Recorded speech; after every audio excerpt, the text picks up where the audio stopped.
Sycots, for example, in the XP lane, going up against Papadog as well, that is something that you do not want happening. Welcome to the land of Dawn, ladies and gentlemen. Team Indonesia here with Taz starting on the purple buff and Jotun on that Karina on the orange buff. Let's see here, Taz. One question I do have currently is what emblem is he going to go for? He opts to go for the high and dry.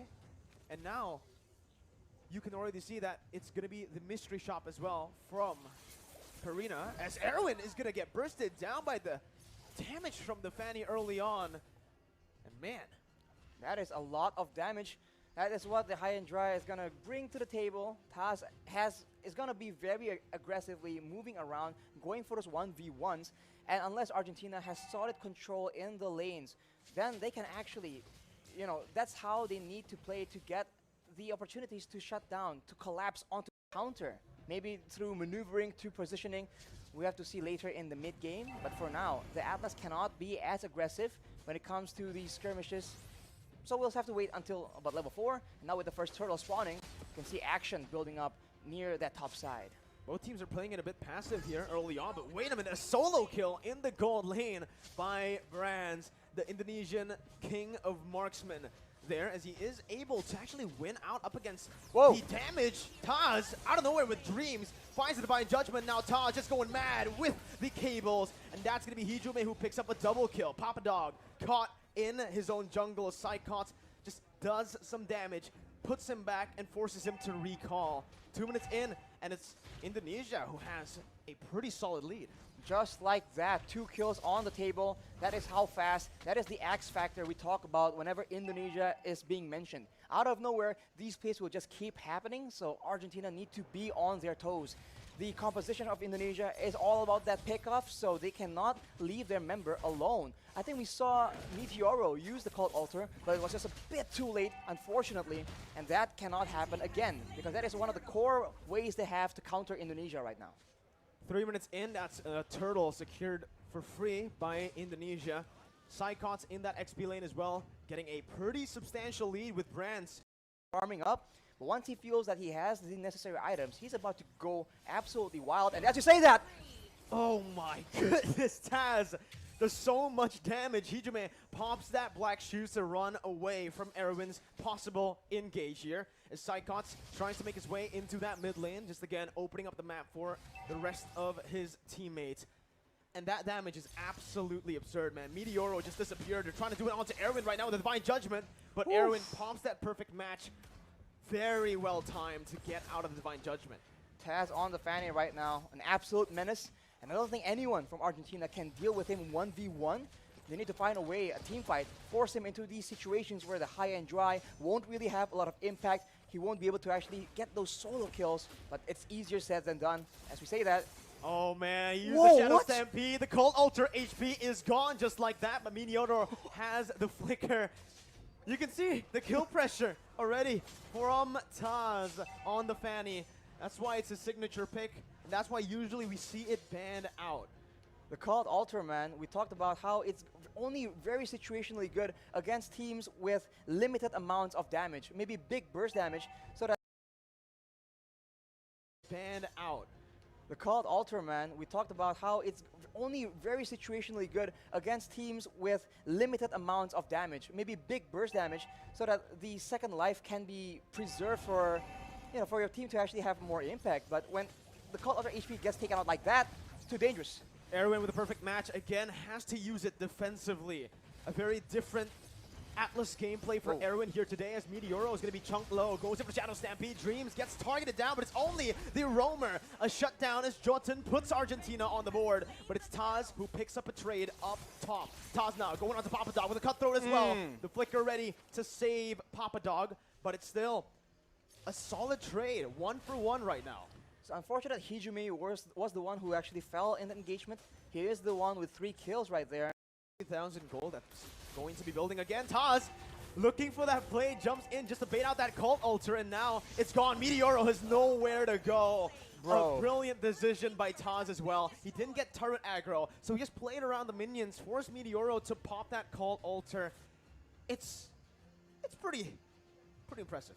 Very impressive.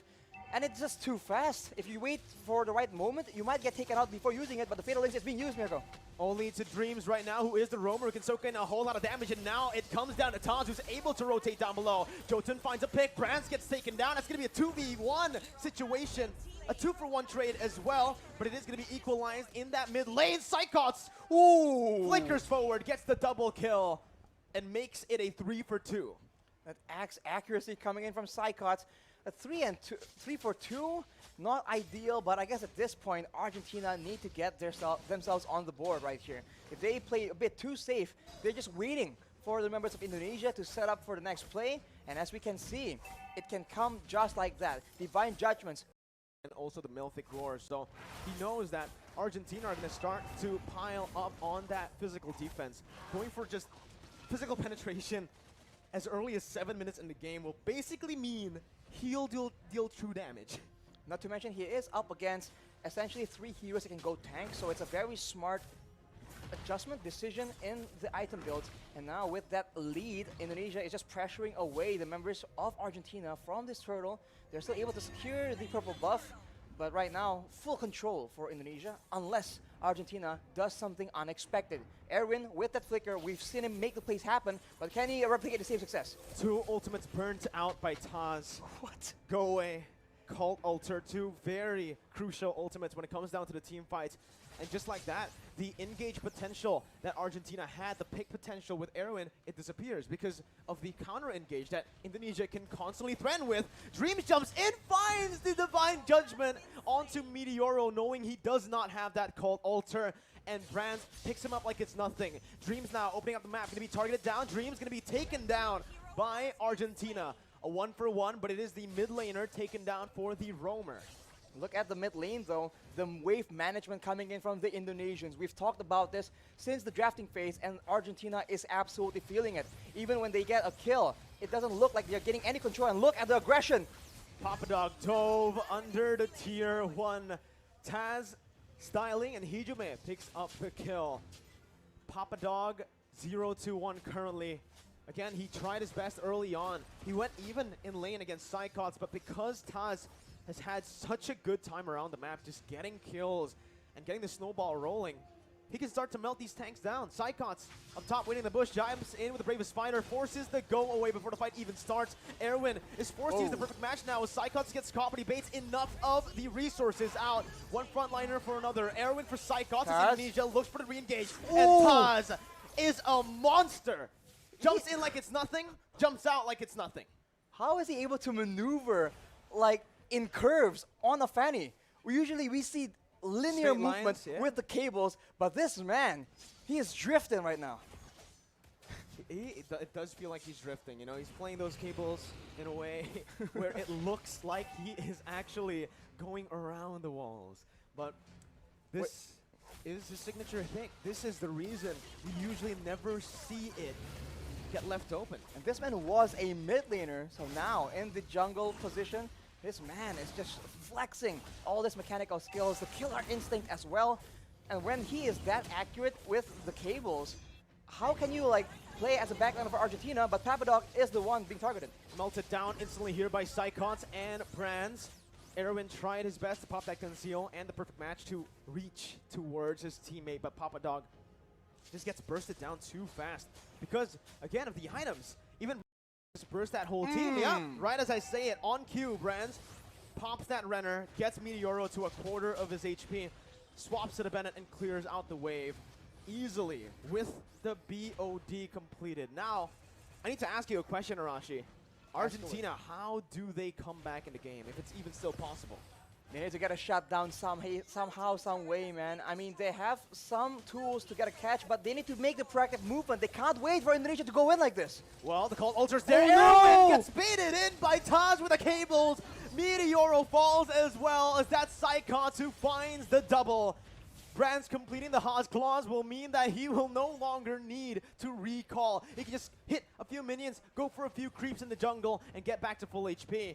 Jotun trying his best to look for a play. Taz and Brands with that combo. The snipe from the purple buff and Taz with the cables as Psychots jumps in once again onto the Bravest Fighter. But it is going to be the go-away pop as well by Argentina. Meteoro backing off. Call Alter already used. 11 minutes in and 2 base turrets have fallen.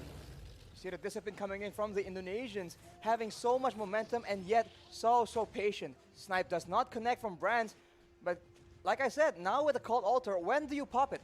Is it when Taz comes flying in? Is it when Brands is charging up the Snipe because he can one-shot you as well?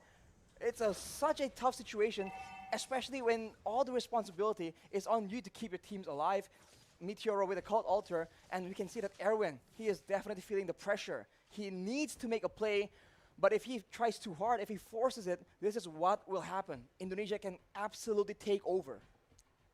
12 minutes in. This is, so far today, we have seen longer games than yesterday, right? I think the longest game we saw yesterday was 11 minutes, and today we saw a game go all the way. Dreams, though, looking for the pick, finds it like it's nothing, but it's going to be the Called Altar, which is placed down. Taz looking for the play. He's waiting for the Called Altar HP to be shrink down, to be melted down as he goes in for a re-engage. Getting the base turret, getting back as well, baiting a whole lot of resources for Brands to free hit on that back line. 2 members falling for Argentina. Meteoro and Civ, the 2 damage dealers, are still up, but the Snipes connects onto Civ, and that will mean Civ will have to recall. Taz finally rejoining his team, jumps in onto Johnson, goes in for the cut though, finds Meteoro, and he's looking for a double kill, looking for a triple kill onto Civ now. He does get it in the